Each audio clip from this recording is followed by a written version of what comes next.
I just got back from the Monterey Car Show that was going on last week, and boy, I am excited. There were so many electric cars there, especially compared to last year. Last year, it was pretty much Lucid Motors, and there was a concept car released by Mercedes, and I did the report on Lucid Motors. You can see it in the library of my channel, but this year there were 8 or 9, and I got in there. I got all of this cool footage for you guys. I will be producing separate segments for most of them, so make sure to subscribe to this channel so you don't miss those.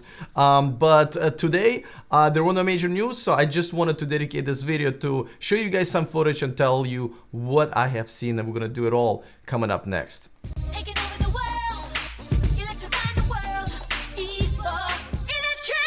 Thank you to those of you guys who are watching me on Patreon live. If you're a Patreon, thank you so much for supporting the show. And if this is your first time here watching me on YouTube, welcome. You came to the right place if you're excited about electric cars and anything connected to electric cars, technology, and so forth. And events like this, events like the Monterey Car Week in Pebble Beach. Subscribe button is down there. It's free. And that way you don't miss any of this cool stuff. All right, let's talk about Monterey Car. First of all, I don't know if you guys know what it is. Basically, it's sort of a set of events that are all car related. It's all kinds of cars, right? Like, I mean, this picture I took at Quails, which was a separate event for like super filthy rich people, like just filthy rich. Like there were helicopters and like private jet services there, right? Not just McLarens and Ferraris and all that stuff. But this is a way to showcase. I mean, there are auctions. There's a lot of manufacturers have booths, right? They have their own unveilings, their own events, their own concerts. There's an exotics on Cannery Row. There's just so many different events. So they're all over sort of Pebble Beach in Monterey. So it's really exciting. Lots of classic cars. But of course, I was there for the electric cars. And boy, was I not disappointed. As a matter of fact, you know how in the last, I feel, few months, overall, as I cover the news, a lot of it is negative. People say, Alex, you're being so negative. And Alex is just being whatever it is that the news are. And it's been kind of depressing, I have to say, right? With Tesla, Leland drama, and the Uber accident that we had a few months ago. And just a lot of stuff just hasn't been as positive as I thought. I thought this year was going to be like absolutely mind-blowing. And I think I'm still waiting for that. But this week, like I got my groove back, right? Like I'm so excited to see all of this new electric cars and some of the manufacturers I already visited before, see their progress and excitement and innovation. So like my blood is like once again pumping through my veins, and it's been exciting. Okay, so let's get moving, and I'll tell you about all of this stuff that I saw. Before that, of course, I want to remind you that this show and this channel is sponsored by Avanex, the aftermarket accessories for Tesla. They gave all of us, our community here on E4Electric, a discount code. It's in the description of this video down there, so go ahead and grab it so you can use it to save yourselves a few bucks if you shop for the accessories there. All right, let's start with this little thing. And at first I wasn't really as excited because it's just a concept and they're not really going to produce it. It's called PB18 e-tron. It's a e-tron family, as you can see on that right here on the front bumper. But I kind of saw a lot of cool technology in this car. And first of all, I love the design, right? The design is pretty cool. And I will have an interview with their main designer who designed this car. It was pretty cool. And you know, he also talked about some of the Audi vision. What I really liked about this car is check out this seat. See how this seat is moving from the center where you would have it if you're racing, just back to kind of a street legal being on the left. Like, I thought it was really cool, very innovative. See, that's one of the things that I think is pretty innovative. And for a sports car, I thought it was also had a pretty cool inside of it. And overall, the look is really good. I mean, you know, sometimes the concepts when they're really good looking or have the technology that people really enjoy, you know, the manufacturer goes like, hey, listen, we'll just go ahead and go on with it and start producing it in one form or the other. So I really enjoyed that. That was definitely a treat.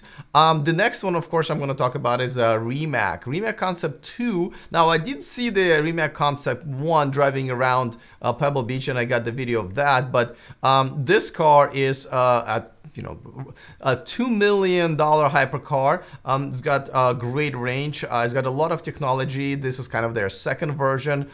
They have been supplying technology to other companies. And this was really my biggest interview that I scored. And it was with Remax CEO and founder Mate Rimac, and I will definitely post it probably this coming Saturdays when I'm going to make sure that you guys get to see. And he was really cool. It was really nice chatting with him, and this is what it looks like inside. Also pretty, I like it. It just doesn't look like a typical hypercar, right? Relatively good user interface, and I like the shape. Let me know what you guys think. This is their California edition. I love the color, with the way that it contrasts with almost everything. And this is their, as you can see, their band is slid a little bit. Oh yeah, so this is the concept one that I saw. And look everything on the background. Look at all the McLarens and the classic Rolls Royces and Ferraris. But yeah, concept one is pretty cool in this. I really like this color in it as well. But as I was saying, this is me and Mate, and the interview was pretty cool. I hope you enjoyed it. It's going to be posted on Saturday. The reason to be excited about this car, not so much because, probably we can, none of us can buy it really. Though if you can, you should get in touch with them. There's a limited amount that they're going to make, I think 120 or 150. But because it is such an amazing technology and it is all electric, right? This is the all electric car that's solved quite a few problems that a regular day-to-day, including Tesla type of electric cars, you really don't have it. Especially the consistent output, high output from the battery, and not having it overheat and affect the performance. So that was pretty exciting, and I haven't seen this one in person. I haven't met Mate in person. Really cool guy, very young as you can see.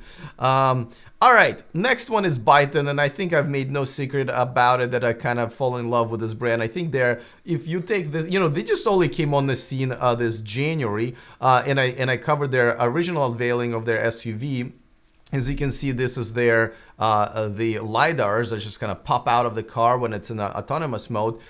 So yeah, and I mean, they came on the scene in January, and they not only unveiled the first SUV prototype. Now, as you can see, this one, which is a k-byte, their second prototype. The pricing for the m-byte, the SUV, is about $45,000. They're going to start at. I visited their factory in Nanjing. I follow these guys around the world really this year, and the more I see them, the more I am impressed, the more I'm really believing in the brand, and most importantly, the innovation. I think they're the most and by the way, I got to ride in a car, which was the first time. Didn't get to do it in Vegas because it was raining, and it's obviously not a sealed prototype, so we couldn't go. And so finally got the test ride. That was pretty cool. But as you can see, the Nissan Leaf just cut us off, which I thought was kind of ironic a little bit. And one of the few Nissan Leafs I've seen the new generation lately. But yeah, it's been an interesting journey with them. I think they're the most innovative company this year, and I think they're at the highest pace, and I think they have one of the best probabilities of making it as a Chinese brand. They're trying to position themselves, of course, as a global brand, and they have headquarters in Germany and Santa Clara, California. But I really think that they can do it. I'm really excited about them, and I will be covering them more and more. Of course, let's move on to the Porsche Taycan, the new name for the Mission E. They had a prototype there, very clean looking display, like really cool looking display, and only pictures and videos came out really good. Obviously, this is not what's going on in production. That's the original prototype. The production is going to look more like, a Panamera, if you will, and there are a bunch of different spy shots of that car driving around without camouflage.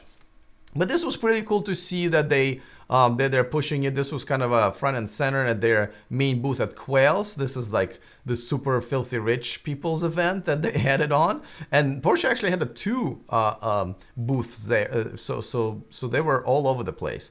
So that was cool to see. This is the first time I see this in person. Let's move on to Automobili Pininfarina. Essentially Pininfarina, and this is their sketch.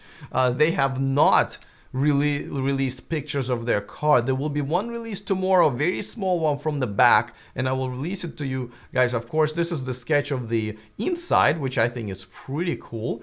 And now here's the thing. I got to see this car in person at they basically ended up renting this really, like, I think like it was like $15 million mansion, and they brought their prototype, which was pretty cool, and they basically started talking to the potential buyers, I mean, some investors and so forth. I got to spend the entire evening there. Michael, the CEO, gave me a tour, and I got to see the car. Obviously, they asked not to take pictures. We had to put the phones in the envelopes. But I gotta tell you, it looks amazing. Like, if you look at this picture and you say, "Wow, this looks way too cool to actually be in," the car looks very similar to what you think this picture would look like if it was a real car. Absolutely unbelievable. Pininfarina obviously designing Ferraris and many other exotic cars for 90 years, and and they've done an amazing job. I can't wait for you guys to see the pictures of the car. They look amazing. Now, this is me and their CEO, Michael Persky. He was already in the show few months ago, and we had a great conversation, but this time I got to meet him in person, sit down with Pininfarina design. I think it's Ferrari behind us. Completely forgot which car it was. This is just us chatting before we actually started the interview. We were interrupted by the noise from that Lamborghini behind us. That was a little bit ironic, but I'm really excited for this, guys. Yet another hypercar, I know, and it's very expensive for all that stuff, but the design and the fact that it's an electric car that's kicking butt and will be very much in demand, that's to me, that's a big deal. And their technology and obviously their design, Pininfarina design, I really feel lucky and privileged to actually be able to be one of the very first people really outside of their design team, outside of their team, to see this car. Can't wait to show it to you guys once the images and videos hopefully come out. I'm definitely going to follow these guys around, and I think, I don't know where I'm going to see them next, but I'm really excited about it, and really cool people. Just enjoyed hanging out with them. Let's move on to the Jaguar, and this E-Type Zero, as you probably it's got a lot of publicity from the royal wedding, but they're now saying that, you know what, they're actually going to put it in production. You know, it's pretty slick. I'm not into classic cars. I know people are just peeing their pants over this car, and that's cool. I'm not into classic cars myself, and but hey, listen, anything that's under the hood, I don't know if I would call it a frunk, but actually, let me run this video for you guys again so you can see up close.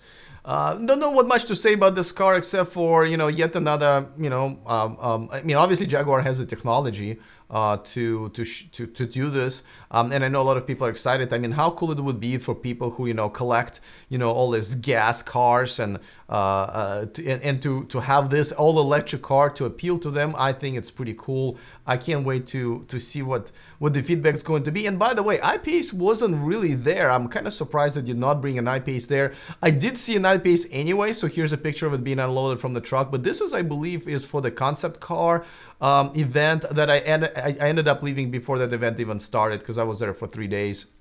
Commuting from Sacramento and Santa Clara back to Monterey every day with all the traffic was kind of a really tedious. But this is the first time I got to see an I-Pace, which is kind of a shame, because I feel like I would have already saw it once or twice, but no, this was my first time. And I don't know why Jaguar brought the E-Type, but not the I-Pace. That's much closer to production. Really, it really is in production now, right? All right, let's move on to another surprise. I didn't expect to see this car here. This is the Volkswagen IDR from the Pikes Peak race that won this race, set a bunch of records, and it was really cool to see this car in person. Did not expect that it would be there. This was like a half an hour until they covered it that day. And only uncovered it the next day, just like I said, when I was gone. But that was such a treat to see this car, because kind of a piece of history, right, if you think about it. All right, Polestar. Polestar was there with their Polestar 1. This is not even a concept. This is pretty much their, I believe, prototype, maybe even beta. You know, I wasn't really that hot on Polestar in general, and I know it is a plug-in hybrid, though they're claiming to have the longest electric range of any production plug-in hybrid. At the same time, it is going to be only produced at 500 cars per year rate or so for 3 years. and it's $155,000. That's pretty much the only price tag they have. Is going to include all the packages. Now, they're owned by Volvo. They claim to be completely independent of them. Really, though, there are some technologies from Volvo that they're using as like self-driving technologies and stuff like that. But I'm excited for them because their next car, Polestar 2, is going to be all electric. It's going to be more mass production. So, I'm cautiously optimistic. They're not hiding. They're definitely promoting this car. I'm hoping to follow up with them. Probably the LA Auto Show, which I'm going. And I'm good first effort. That's what I'm going to say. Good first effort. I can't like be all screaming, oh my God, this is so awesome. It needs to, obviously the price needs to come down, has to be more production. But I love the look, I love the technology, and I think for those people who really love the sports car and really like the fact that it's going to be featuring the electric technology, I think they're going to be really, really happy with this car. Genovation actually was there. If you remember, I covered them. Unfortunately, I only have a picture of them. I did not do a story. I've seen this blue prototype, but they brought the red one, and that was really, really cool. So this is the car that takes Corvettes, right? The flagship car of gas kind of idols and sports cars for Americans, and they convert them into electric cars and making them much, much better. This is a project that I love. I got to talk to Andrew, their CEO, again. If you want to see the full video of my coverage of their unveiling and premiered CES Vegas in January, search through my library and that video is there. Genovation is their name. I will probably do another story this time around. Unfortunately, I just didn't have time, but it was cool to see that they were there. Bentley had their plug-in hybrid. I don't know if it's a prototype. I'm assuming it's a beta prototype, but they brought it here. This was the first time I saw it. 40 miles range. Obviously not exactly going to wow all of us here in our community, but they are definitely making a first step towards the electrifying their fleet, and that's exciting because it's a luxury brand. They don't super luxury brand. They don't have to do it. The fact that they're doing it, and I think Rolls-Royce is going to be following them as well. The fact that I believe they think that this technology is just better. And of course, for being quiet cars and luxury cars, not having the sound isolate their huge engines probably is going to be a plus. So that's pretty cool. All right, Infiniti was there with this. I would assume glorified bathtub. I have to say that I'm kind of been really disappointed with what they came up with. I know I was excited about the concept, the Audi's concept, even though that's not really going to be in production. But this was way, way over the top. This wasn't even like, it has no chance of actually ever, I just felt this was just kind of a show off car, which is great. But I don't even know how they would use it. I don't know where to get excited about this. And Infiniti is not really known for making electric cars or even plug-in hybrids, so I'm not really sure what statement they're making with it. Nevertheless, just wanted to show you guys it was there. Anyway, so I just had such a blast there. This is pretty much it. I mean, look for how long I've been going on and on and on, almost 20 minutes about, all these cool cars that I've seen there, and such a contrast between now and the last year with just Lucid. And this is what I'm talking about. This is what the electric car revolution is now, right? Just completely taking things over, making all the news from regular cars to hypercars, everything in between. There's still a lot to be unveiled. There's a lot of them going in production in next year. So I mean, this really got me going. This is finally, not finally, but after a few months of kind of a depressing state that I was on, I think this really kind of woke me up again to how exciting all of these things are.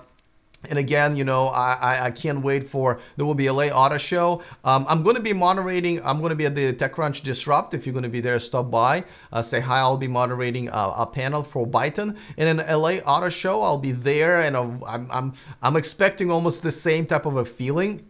There should be a lot of cool things going on there, a lot of cars to cover, a lot of people to talk to, and I'm really excited. Now, Almost everything that you've seen today, I will be making a separate video that usually has an interview with the representative and sometimes the CEO of the company.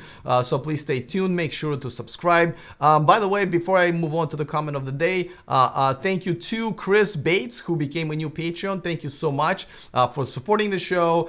This also gives you a chance to watch me live. And once I get off the air for this YouTube segment, I stay on live and talk to the Patreons. We call it the extra mile.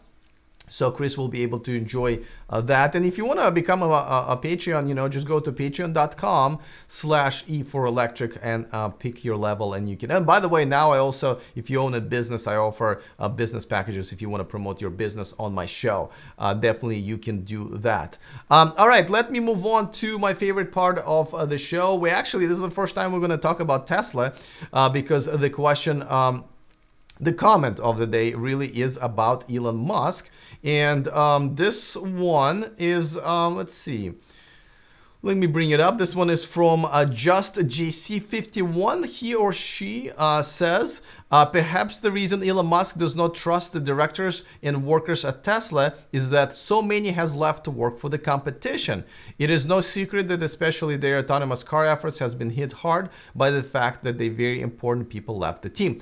Actually, I think it's the other way around. I think because Elon doesn't really trust a lot of them, and because obviously they cannot make their projects or whatever they're in charge of their own, they're always kind of having the dad looking over their shoulders and telling them, what to do. I think that's the reason they leave. Now, I do have to say that as far as autonomous driving, the reason that turnover is high.